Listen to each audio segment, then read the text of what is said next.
안녕하세요. 저는 어릴 때부터 친가 식구들에게 애정 한번 받지 못하고 자란 장녀라고 소개를 해야 될까 싶네요. 지금은 정말 소중한 두 명의 가족이 생겼습니다. 결혼까지 했으니 남편네 시댁 식구까지 포함해야겠네요. 현재는 하염없이 행복한 날들만 이어지고 있는 중인데 사실 제가 처음부터 꽃길을 걸었던 사람은 아니거든요. 과거에 그때만 해도 가족을 많이 원망했고 세상은 원래 불행한 건 줄로만 알았고 산 사람입니다. 그래서 지금부터 제가 해드릴 이야기는요. 제게 행복을 모르고 자라게 만든 원흉들한테서 어떻게 벗어날 수 있었는지를 들려드리고자 합니다. 저희 집은 어른들이 아들을 유독 바라는 집안이었습니다. 아주 어릴 때는 잘 몰랐는데 한두 살 먹으면서 아빠와 할머니한테 구박받는 엄마가 뭐 때문에 그리 혼나는지 알게 되었어요. 엄마가 다들 그렇게 바라는 아들을 낳지 못하고 딸인 저를 낳았기 때문이었죠. 그래도 할아버지가 살아계실 때는 할머니와 아빠의 훈수질이 막 심하지 않았습니다. 할아버지가 세상을 뜨고 나서부터 할머니의 윽박은 기다렸다는 듯이 심해졌고 엄마를 포함해 저까지 미움을 받았어요. 제가 완전 아기였을 때는 당연히 기억이 안 납니다. 조금 크고 나서 생각한 건데 아마 엄마 아빠는 뱃속에서 제 성별이 드러나자마자 저를 가지고 많이 싸우지 않았을까 싶어요. 이유는 당연하잖아요. 내가 딸이기 때문이었죠. 오직 그 이유 하나가 하루하루 집안이 풍비박산 되어가는 유일한 근거였습니다. 제가 보기엔 할머니도 할머니지만 엄마의 배우자인 아빠가 참 너무했다고 봤는데요. 당시에 아빠가 더 미웠던 건 할머니는 같이 사는 게 아니라서 많이 안 만나기도 했고 아빠가 엄마에게 아들 못 낳는 귀신이라며 막대하는 걸 매일 봤기 때문이에요. 엄마에게만 향하던 아빠의 불같은 화살이 제게 튀기까지 그리 길게 걸리지 않았는데요. 제 기억으로 아빠가 저를 안아준 적은 단 한 번도 없었습니다. 아빠는 항상 저한테 들어가는 모든 돈을 아까워했고 오히려 엄마한테 주던 생활비를 끊기까지 했어요. 때문에 엄마는 따로 알바를 하면서 제 초등학교를 보낸 걸로 알고 있습니다. 저는 초등학교 때부터 집안 돌아가는 분위기를 눈치챘어요. 개학을 앞두고 마지막 일기를 쓰고 있을 때 아빠가 술 먹고 들어와서 엄마에게 호통치는 걸 들었거든요. 야, 이 옆했네야. 집에서 식충이처럼 밥 축낼 시간에 아들 낳게 해달라고 기도라도 하란 말이야. 고작 딸 하나 낳고서 밥이 목구멍으로 넘어가냐? 넘어가냐고. 몇 번을 말해. 그게 내가 원하는 대로 되냐고. 나만 문제 있어? 아들씨 못 부리는 당신도 잘못 있는 거 아니야? 하늘이 정해주는 걸 나더러 뭘 더 어쩌라고. 이 썩을 년이 건방지게 어디서 큰 소리야? 그러니까 네 말은 지금 내 탓이라는 거냐?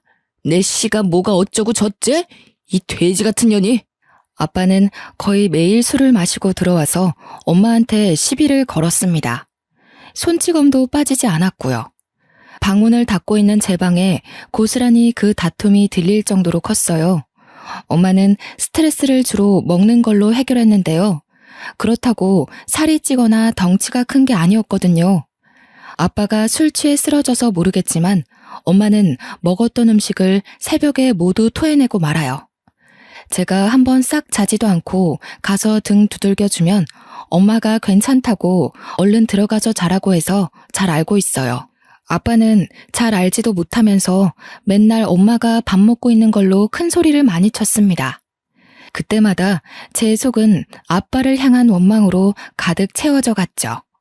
이 모든 불행이 단지 엄마가 아들을 못 낳아서라는 게 그 어린 나이에 저는 진짜 이해가 안 갔습니다. 엄마라고 아들을 안 낳고 싶은 게 아니잖아요.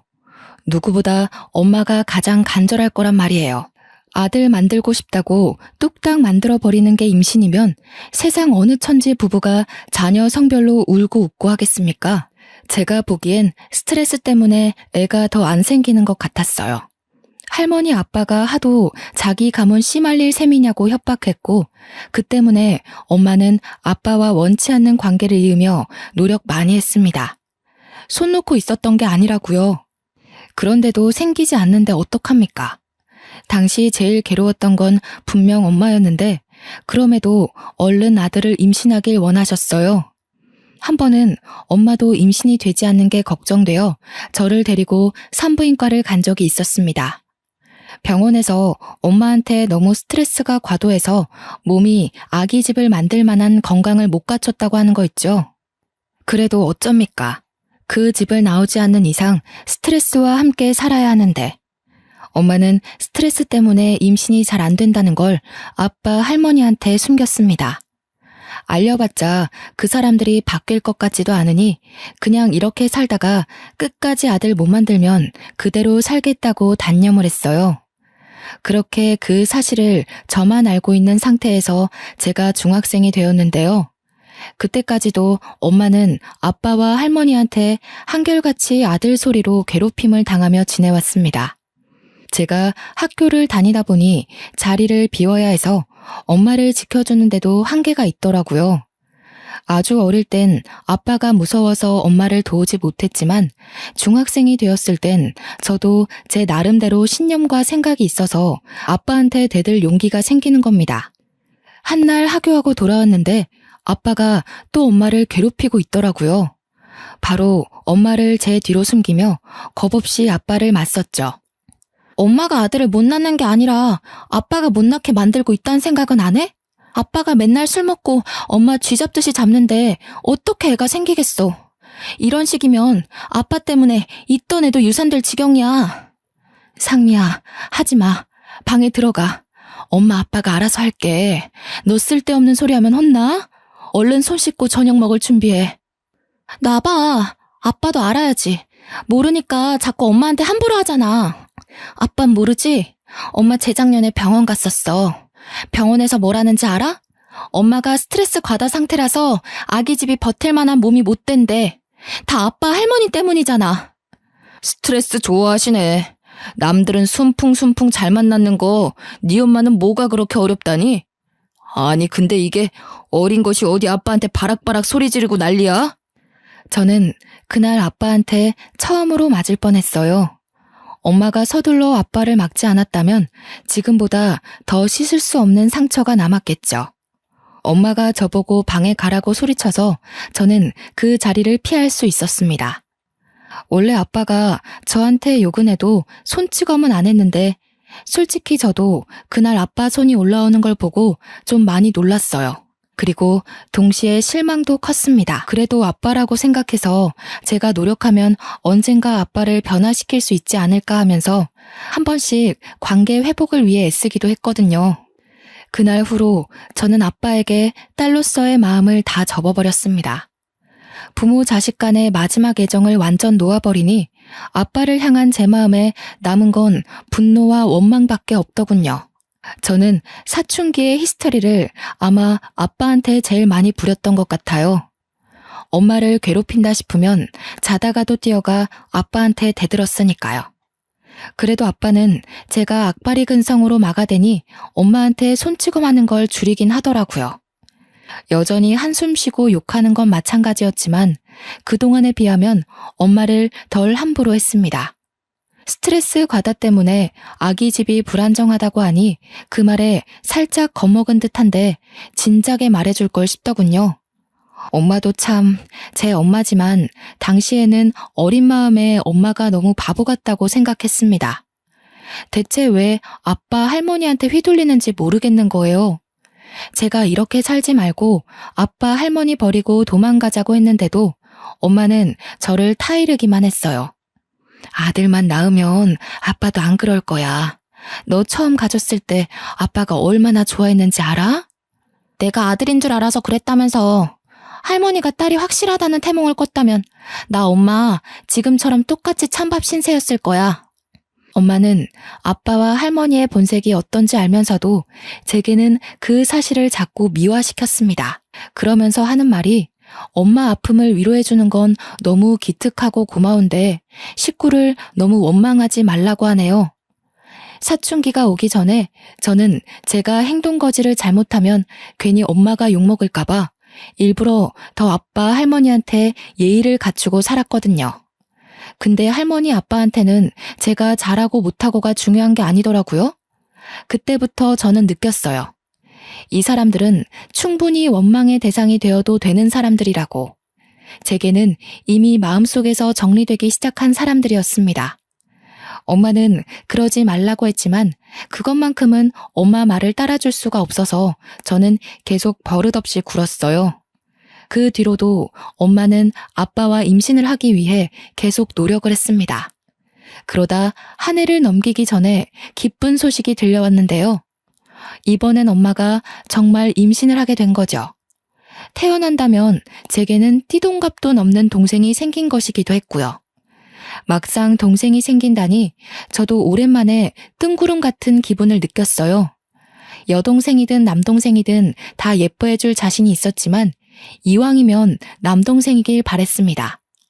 저도 할머니 아빠 말처럼 해주기 싫은데 한편으론 엄마가 아들을 낳아서 그들에게 그만 인정받기를 원했거든요. 성별을 확인할 수 없는 시기에는 할머니 아빠가 엄마한테 폭언을 조금 삼갔는데요. 겨우 얻은 아이를 혹시나 유산하게 되면 안 되니까 조심하는 듯 했습니다. 그렇다고 환대를 하는 건 또 아니었어요. 행여나 뱃속의 아이가 딸일 경우 할머니와 아빠는 엄마를 가만두지 않으려고 벼르고 있었으니까요. 아마 저를 아들로 착각해서 기뻐했던 것처럼 김칫국 마시지 않기 위해서 참고 기다리는 것 같았어요. 저희는 원래 한 달에 한 번 할머니 집에 가서 밥을 먹곤 했는데요. 한날은 식사 자리에 할머니 아빠가 엄마한테 하는 말이 참 가관이었습니다. 애기 성별 정확히 하려면 한 20주 정도 걸린다더라. 애미 너 이번에도 딸이면 그만 우리 아들이랑 이혼하거라. 나도 더 늙기 전에 딴 여자 찾아서 대를 이어야겠소. 이러다 우리 집안 망하겠네. 이게 지금 손녀고 딸인 제 앞에서 할 소리인가요? 엄마도 자식 앞에서 체면이 있는데 그런 모욕을 대놓고 들었으니 얼마나 속상하겠습니까? 그렇잖아도 엄마는 들고 있던 숟가락을 부들부들 떨며 눈물을 떨구고 있는 겁니다. 그러면서 숟가락을 식탁에 탁 내려놓더니 평소와 다르게 할머니께 조금 큰 소리를 내었습니다. 어머님, 정말 너무하세요. 당신도 진짜 사람 아니야. 어떻게 사람을 성별로만 판단해요? 그깟 돼 있는 게 뭐가 그렇게 중요한데요? 막말로 제 아이 태어나고 어머님은 얼마나 사실 수 있는데요? 돌아가시고 나면 그만인 거지. 대를 잇고 못 잇고가 죽고 나면 대체 무슨 상관이냐고요. 뭐야? 말하는 싸가지가 뭐 이래? 어디서 안 하던 짓을 하고 있어? 너 지금 애 하나 생겼다고 유세 부리는 거냐? 쫓겨나고 싶니? 네, 유세 좀 부려볼게요. 어머님도 이딴 게 아들이라고 엄청 유세 부리시잖아요. 저는 그러면 안 되나요? 적어도 제 아이들은 어머님 아들보단 다 잘날 거예요. 당신 미쳤어? 우리 엄마한테 무슨 말버릇이야? 그리고 뭐? 이딴 게 아들? 이게 임신했다고 오냐오냐 해줬더니 확 그냥. 그때 아빠가 엄마를 향해 숟가락을 올리는데 예전 같았으면 바로 내리쳤을 것을 엄마의 임신 때문인지 그냥 때리는 신용만 하더라고요. 아빠가 분을 삭히며 열을 내고 있는 순간 그때 시모가 식탁 위에 있는 동치미 국물을 엄마한테 뿌렸습니다. 엄마 옷이 동치미 국물에 쫄딱 젖고 말았죠. 기어오르는 것도 정도가 있지. 네가 뭐라도 된 것 같으냐? 너는 그냥 우리 집안 후손을 낳아줄 기계일 뿐이야.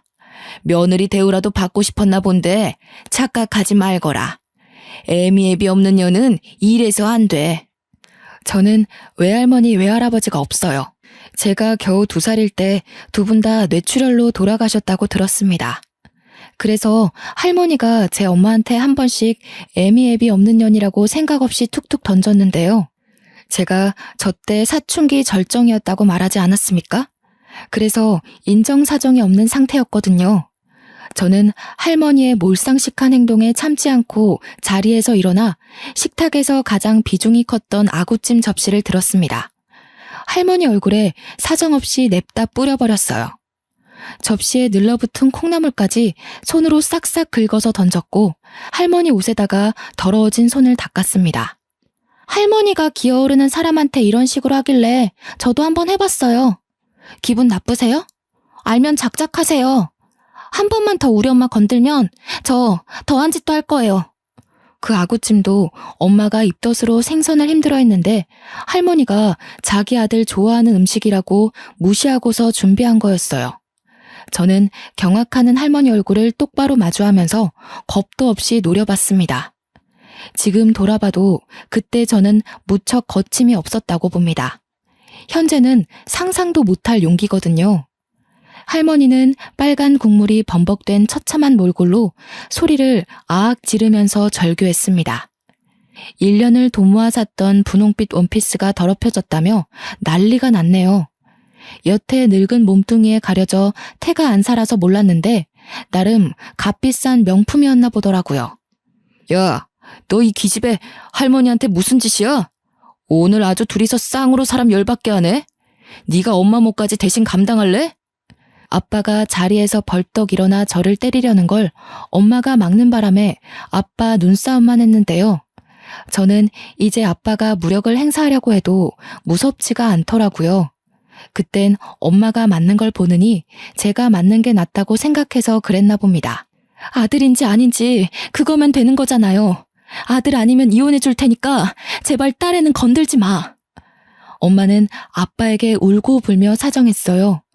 엄마 입에서 처음으로 이혼 단어가 나왔는데 그건 아빠뿐만 아니라 저도 솔깃하게 된 고백이었어요. 이혼해준다는 엄마 말에 아빠는 씩씩거리며 주먹질을 참았고 엄마는 혹시나 아빠가 다시 화낼까 싶어서 그대로 저를 데리고 밖으로 나왔습니다. 그렇게 엄마가 임신 20주 될 때까지 집안이 조용했어요. 할머니는 저 때문에 화가 많이 났는지 엄마한테 결과 보고만 하라며 연락을 끊어버렸네요. 20주는 생각보다 빨리 다가왔습니다. 아빠, 할머니는 오래 기다렸는지 아침부터 엄마를 재촉했어요. 그렇게 병원을 다녀온 뒤로 이 끈질긴 관계가 드디어 정리가 되었는데요. 엄마 뱃속의 아이가 아들이 아닌 딸이라는 게 밝혀지자 아빠가 기다렸다는 듯 이혼 서류를 내밀었습니다. 할머니는 인사도 없고 얼굴도 비추지 않았죠. 엄마는 양육비를 받는다는 조건으로 이혼에 합의를 했고요. 제가 원래 살던 집은 재산 분할로 처리되어 팔렸습니다. 저와 엄마는 집을 나오고 밤새 걸어서 겨우 여관 같은 단칸방을 얻어 살 수 있었는데요. 재산 분할받은 돈이 아니었다면 이마저도 못 구했을 거라 감지덕지하며 계약했습니다. 원래 살던 형편보다 훨씬 어려워졌지만 저는 내내 기분이 들떠 있었어요. 더 이상 아빠와 할머니의 저주가 없고 엄마와 둘만 있는 그 시간이 너무 좋았거든요. 그 사이 엄마는 갈수록 움직임이 불편해지고 배가 불러왔습니다. 출산이 임박하게 되었는데 제가 이날만 생각하면 아직도 마음 한구석이 쿵쿵 뛰어요. 엄마가 만삭이라 몸이 안 좋은 걸 알아서 친구들과 놀지도 않고 바로바로 하교를 했는데 한날은 저희 집 문이 활짝 열려 있는 거 아니겠습니까? 서둘러 집안을 살폈으나 엄마는 없고 어질러진 이불만 있었습니다. 엄마가 어떻게 되었을까봐 혹시 아빠가 저희를 찾아내서 엄마한테 해코지를 했을까봐 너무 무서웠어요. 가방도 못 벗고 엄마를 찾아 나서려고 신발을 다시 신는데 집주인이 저희 집에 들어오더라고요. 저는 바로 주인 아줌마를 붙잡고 엄마를 봤냐고 여쭤봤죠. 그럼 너희 엄마야 받고 말고. 지금 내가 데리고 있어. 엄마가 너 지금쯤 하교할 시간이라고 봐달라고 하더라. 이리 와라. 네 동생 태어났다. 너무 예쁘더라. 집주인은 본래도 마음씨가 좋은 분이세요. 저희 사정을 알고서 방세도 10만 원 낮춰서 해주셨거든요. 집주인 아줌마께서 평소에도 만삭 엄마가 혼자 있는 걸 신경 쓰며 한 번씩 집에 들려주곤 했는데 마침 엄마가 진통이 온 걸 봤다고 하는 겁니다. 집주인이 자기도 집에서 출산해 아들을 낳았다면서 그 진통이 어떤 징조인지 알아서 엄마를 급히 집에 데려갔다는 거 있죠. 집주인 덕분에 저희 엄마가 무사히 출산을 했고 이후 주인 아줌마는 엄마 산후조리에도 많은 도움을 주셨어요. 내가 줄 건 없고 우리 둘째가 이번에 초등학교 가거든. 예전에 입었던 아들 옷들 좀 챙겨왔어.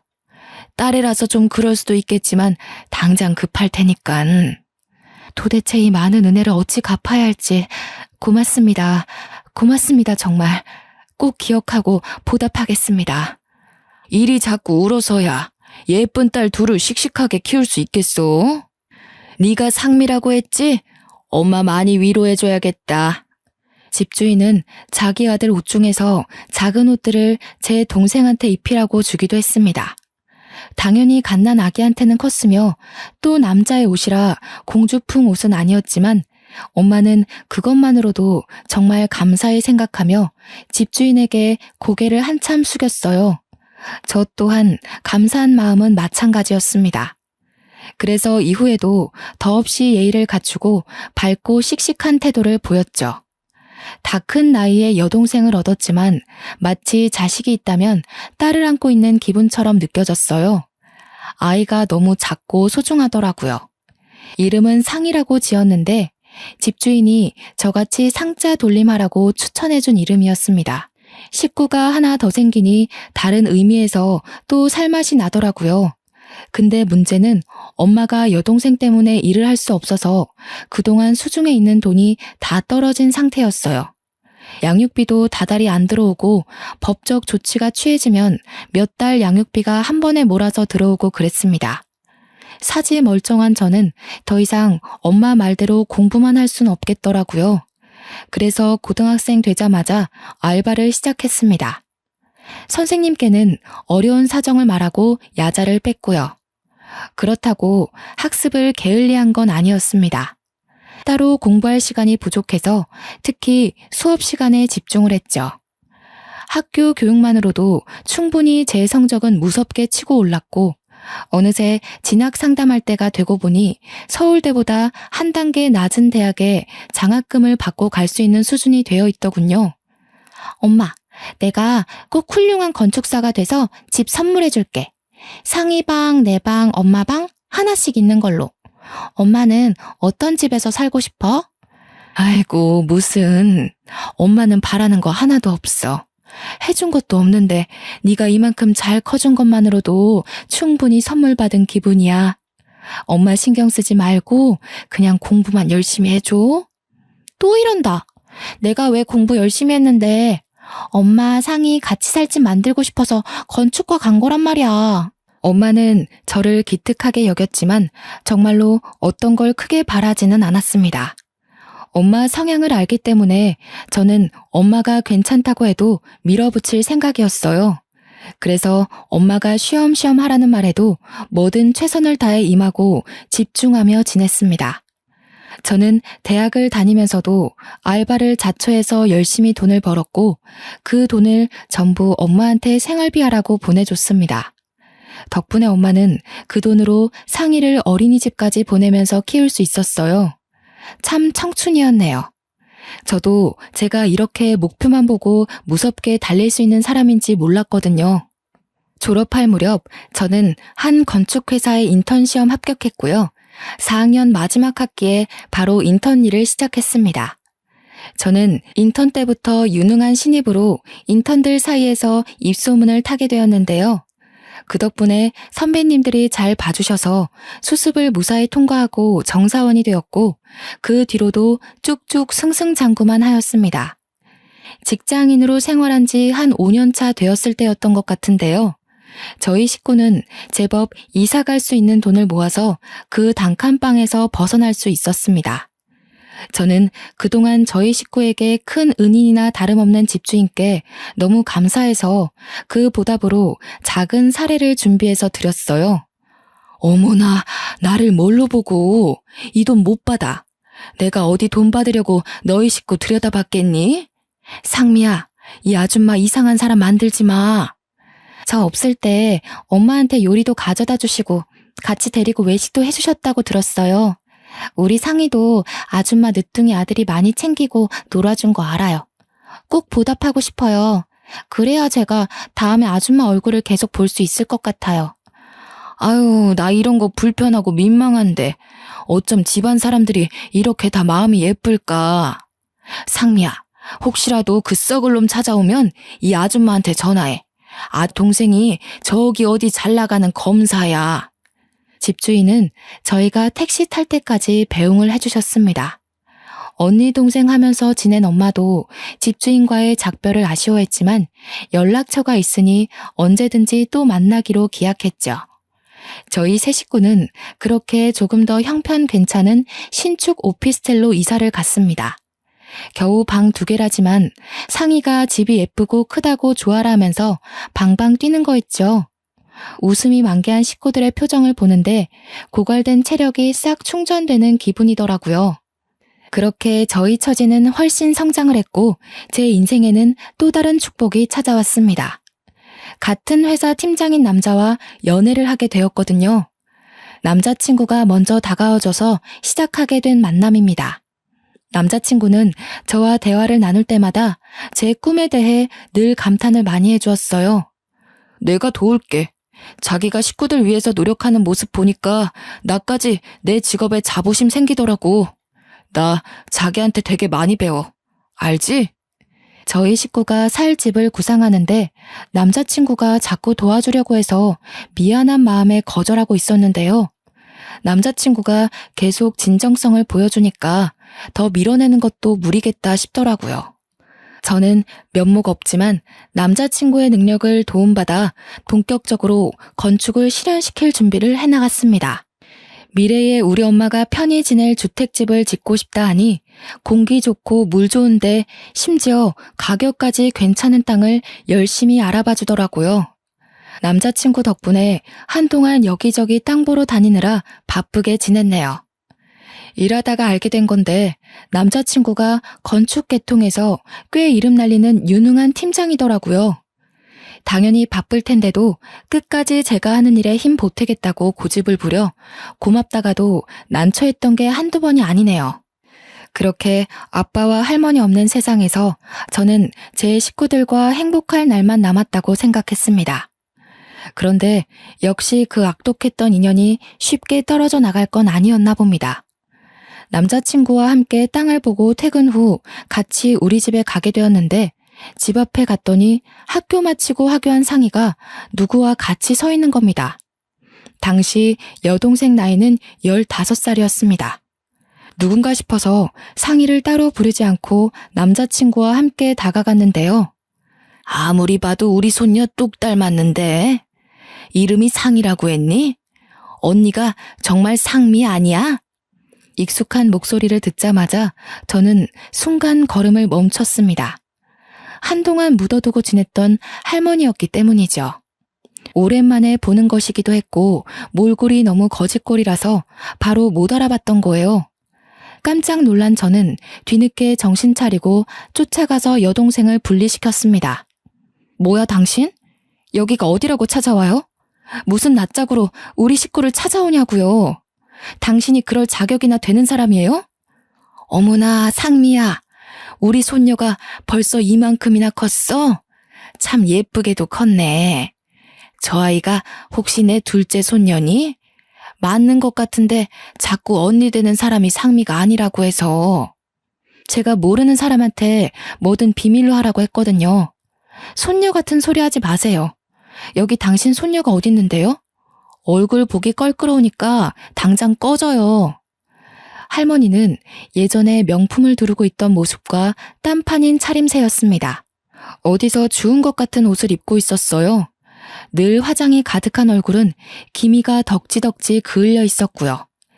제발 네 엄마 좀 만나게 해다오. 도무지 문을 안 열어준다. 내가 네 엄마한테 꼭 해야 될 말이 있어. 분명 안에 있는 것 같은데 말 좀 해줘라. 우리 식구한테 무슨 볼일이 남았다고요? 벌써 몇 년 전 일 아닌가요? 당신네들이 우리 엄마 쫓아낸 거잖아요. 다신 꺼내고 싶지 않은 기억이니까 꺼지라고요.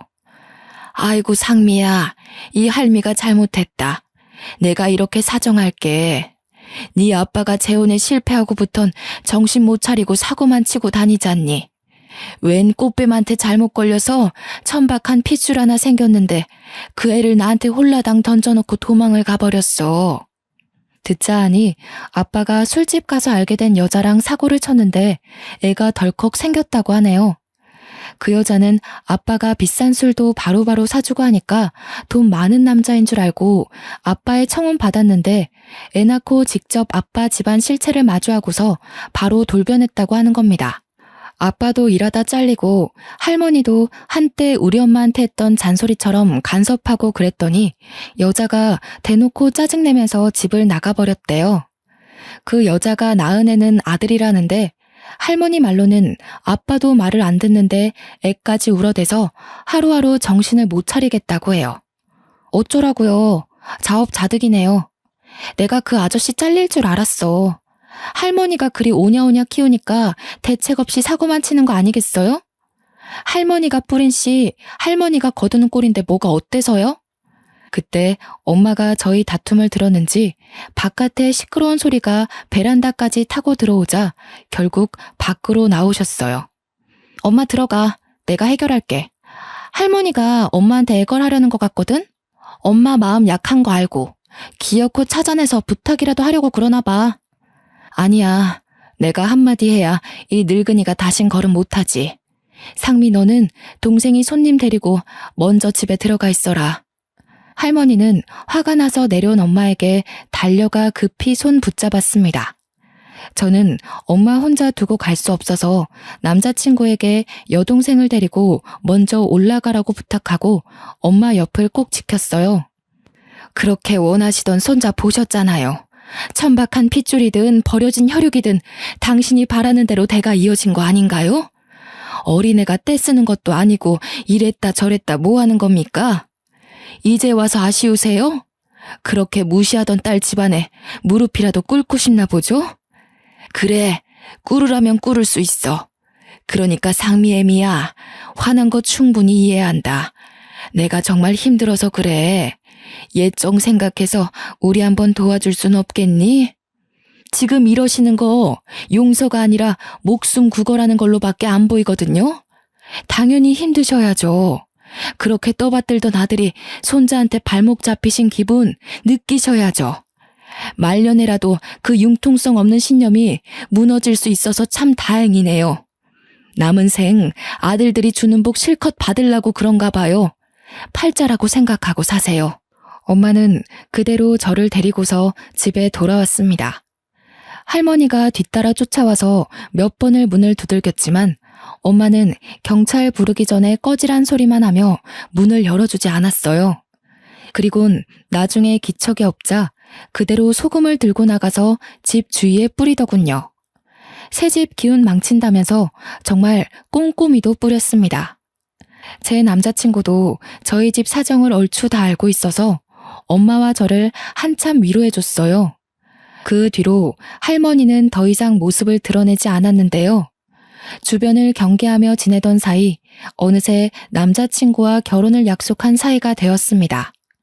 제 오랜 꿈이었던 우리 식구가 지낼 만한 전원주택 있잖아요. 예비 남편이 혹시라도 제가 사기당할까봐 손수 토지 계약 다 알아봐주고 저렴하고 괜찮은 집터로 구해줘서 야무지게 준비할 수 있었어요. 예비 남편이 추천해준 근교의 땅도 대출을 조금 받아서 매매를 했고요. 그렇게 계곡이 근처에 있는 땅에서 전원주택 공사가 들어갔습니다. 제가 몇 년을 노력해 만든 설계 도면을 가지고 남편이 추천해준 건축사와 함께 저렴한 견적으로 짓고 있어요. 아, 그리고 예비 남편과 결혼식 날짜 정하기 전에 상견례 약속부터 잡았는데요. 제가 그날 정말 깜짝 놀랐잖아요. 서로 일이 바빠서 시부모님을 상견례 때 처음 뵈었거든요. 그런데 시모가 다름 아닌 제가 아는 분이지 뭡니까? 옛날에 저희 엄마 저를 도와준 그때 그 집주인 아줌마인 거 아니겠어요? 왜 있잖아요. 제가 돈을 준다고 해도 손살에 치셨던 마음 좋은 아줌마요. 어머나, 이게 누구야? 석희 동생이 성미 아니니? 세상에나, 이게 다 무슨 인연이야? 저 다 큰 아가씨가 그때 그 아기 성이야? 예, 언니, 저 애가 성이에요. 언니 덕분에 무사히 낳았던 그 아이요. 도대체 어떻게 이런 우연이 있단 말이에요. 심장이 다 벌렁거리네. 자기, 우리 부모님이랑 아는 사이였어? 어떻게 아는 사이일 수가 있지? 나 지금 정신 없어서 이해가 하나도 안 되네. 나도 진짜 놀랬어. 내가 지난번에 말해준 적 있는데 기억할지 모르겠다. 옛날에 단칸방에서 되게 좋은 집주인 만났었다고 우리 식구한테 은인 같은 분이라고 했었잖아. 예비 남편은 제 말을 당연히 기억하고 있더라고요. 그래서 뒤늦게 놀랐습니다. 남편도 제 얘기를 들을 당시엔 그 집주인분을 엄청 칭찬했거든요. 저희는 서서 정신없이 인사를 나누느라 한참 뒤에 착석했는데요. 시모 옆에는 상위 또래로 보이는 남자애 하나가 있었는데 그 아이가 누군지 바로 감이 오더라고요. 네, 바로 집주인 집에 있던 늦둥이 둘째 아들이었어요. 우리 상이 어린이집 다닐 때 그 옆에 초등학교를 다니면서 항상 상이를 친동생처럼 손잡고 등하교 하던 아이였죠. 그땐 저보다 한참 작았는데 상견례 때는 이미 저보다 키가 훌쩍 커 있는 거 아닙니까? 문득 세월이 확 느껴지더라고요. 그렇다면 저 아이가 예비 남편 남동생이라는 건데 생각을 곱씹을수록 정말 놀라운 인연이지 않습니까? 서로 감격에 겨워서 근황 얘기에만 빠져 있다가 엄마가 뒤늦게 결혼 이야기를 꺼내며 걱정되는 마음을 표현했는데요. 아이고 언니, 이렇게 사돈까지 맺을 줄 몰랐는데 우리 가족이 한없이 부족해서 어떡해요. 이렇게 되면 저희가 너무 받기만 하는 꼴이 돼버리는데. 에헤이, 상미 듣기에 서운할 소리 한다. 상미 같은 며느리 얻을 수 있는 게 어디 쉬운 줄 알아? 그리고 부족한 애 만에 그런 소리 하지 말랬더니 아직도 그러네. 세상에서 너 같은 엄마들이 제일 대단하고 보물인 거야. 자식을 둘이나 혼자 키웠는데 그보다 더 가진 것 많은 집안이 어딨다고. 무슨요. 내가 면목이 없어서 그러죠. 아직 언니한테 갚지 못한 빚도 많은데 사돈집이 서로의 얼굴이 되기도 하잖아요. 우리 상미야 참 잘 커주고 자랑스럽지만 이쪽 사돈 자리가 영 시원찮아서 걱정이네요. 제가 돈이 없고. 그런 거 다 필요 없고 나한텐 인성이 최고 중요해.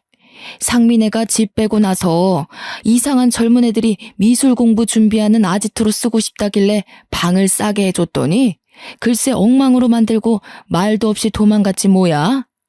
역시 돈이고 명예고 아무짝에 쓸모없더라. 그러면서 시모가 제게 덧붙이는 말이 신혼집도 자기가 아들 위해서 마련해놨다면서 저한테는 몸만 오면 된다고 하는 거 있죠. 예비 남편 성격이 참 착하고 항상 상대방을 배려하는 모습이 보기 좋았는데 알고 보니 그 성격이 모조리 시모한테서 물려받은 거였죠. 시모는 며느리가 누굴까 걱정 반 기대 반이었대요. 요즘 젊은 사람들 엉뚱한 데서 속 많이 썩힌다면서 혹시라도 이상한 며느리 들어와서 귀중한 첫째 아들 인생 망칠까봐 신경을 많이 쓰고 있었다는 겁니다. 그런데 저를 보니 긴장했던 마음이 싹 가라앉았다네요. 그러면서 상견례 마무리될 때쯤 시모가 제 손을 꼭 잡아주면서 아가 하는데 하필 옛날 생각이 새록새록 겹치면서 울컥 눈물이 새더라고요. 시모는 그런 저를 한없이 예쁘게 봐주면서 어렸을 때 기특하게 봤던 제가 며느리로 들어와서 너무 좋다고 앞으로 많이 아껴주고 잘할 테니까 아들 잘 부탁한다고 하시는 거 있죠. 그렇게 양가 부모님들이 축복하는 아래에서 저는 남편과 소규모로 예쁜 결혼식을 올렸습니다. 저는 정말 시집살이 같은 거 일절 모르고 행복한 결혼 생활을 이어갔어요. 당연히 현재도 그 행복이 진행 중이고요. 그리고 전원주택이 얼마 전에 완공되었거든요. 남편과 제가 직장 일을 병행하면서 우리 엄마 이사 준비까지 돕고 있는데 하루하루가 여러모로 알차고 바쁜 와중에 이 사연을 쓰고 있답니다. 엄마는 이사하는 내내 마주할 때마다 웃음꽃이 펴 있었어요. 특히나 마당의 조그마한 텃밭과 연못이 그렇게 마음에 드나 봐요. 아직 내부에 정리할 게 한참인데 갈 때마다 손수 키운 농작물이 금붕어 샀다면서 자랑하시더라고요. 얼마나 귀여운지 모릅니다. 남편도 자기 장모님의 웃음이 좋은지 귀찮을 법도 한데 엄마가 하는 모든 말에 대응을 잘해주는 거 있죠. 저는 한 번씩 과거에 엄마가 매일 밤 울던 때가 생각이 나서 순간 감정이 울컥할 때도 있어요. 그대로 지금 이렇게 행복하신 걸 보니까 저도 더 이상 엄마 걱정은 덜어볼까 싶네요. 엄마는 요즘에도 저 덕분에 인생 폈다고 항상 저더러 고맙다고 말하는 게 습관인데요. 그럴 때마다 저는 엄마 덕분에 이렇게 당차고 이쁘게 컸으니까 이젠 고생 말고 행복한 일만 하고 지내달라고 말해주고 있습니다. 그리고 시모도 저희 친정이 집이 가깝다 보니까 주말마다 엄마 집 텃밭에 같이 농작물 키우기 시작했거든요. 단칸방 살 때도 느낀 건데 두 분이서 여전히 언니 동생 하면서 잘 지내더라고요. 서로 입씨름도 안 하고 잘 통해서 좋다네요. 한 번은 제가 엄마한테 혹시 혼자라서 쓸쓸하지 않냐고 물었거든요. 그랬더니 엄마 말로는 성의도 있고 또 사돈이 심심할 때만 온다더니 지금은 평일 내려오고 있는데 너무 즐거워서 같이 놀다가 잠까지 자고 간다고 하네요. 학창시절 때 친구들이 집에서 떠들고 놀다가 밤을 보내는 것 같은 기분이라네요. 그걸 듣고 저는 그냥 두 분이 잘 지내서 보기 좋다라고만 생각했는데 시모와 엄마 사이는 제가 생각했던 것보다 훨씬 더 깊은 사이더라고요. 내가 언니한테 이렇게 매일 와서 집에 안 갈 거면 아예 같이 살자고 한 소리 했거든. 그런데 네 시애미가 뭐라는지 아니? 남편 설득해서 아예 눌러 앉아야겠다고 그러는 거야. 엄마가 막 웃고 박수치면서 얘기하는데 장난이 아니라 진짜라는 게 더 당황스러웠어요. 이거 시부께서 들으시면 깜짝 놀라실 텐데 싶더라고요. 그런데 또 곰곰이 생각해보면 시부가 허락해 주실 것도 같은 거예요. 몇 번 뵐 때마다 느꼈던 건데 시부는 시모를 무척 존중하며 지내고 계셨습니다. 시모의 의견이라면 늘 자신보다 우선순위로 두는 분이셨죠. 남편이 시부의 마음도 고스란히 전해받은 걸까요? 남편도 저를 되게 소중히 대하면서 존중해 주거든요.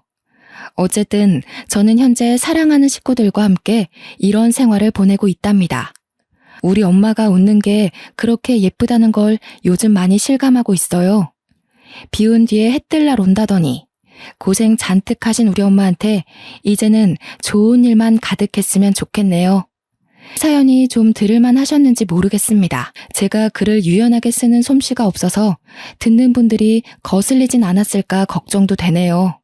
저는 되게 좋은 기회를 만나 제 인생을 털어놓을 수 있어서 좋은 시간 보냈습니다.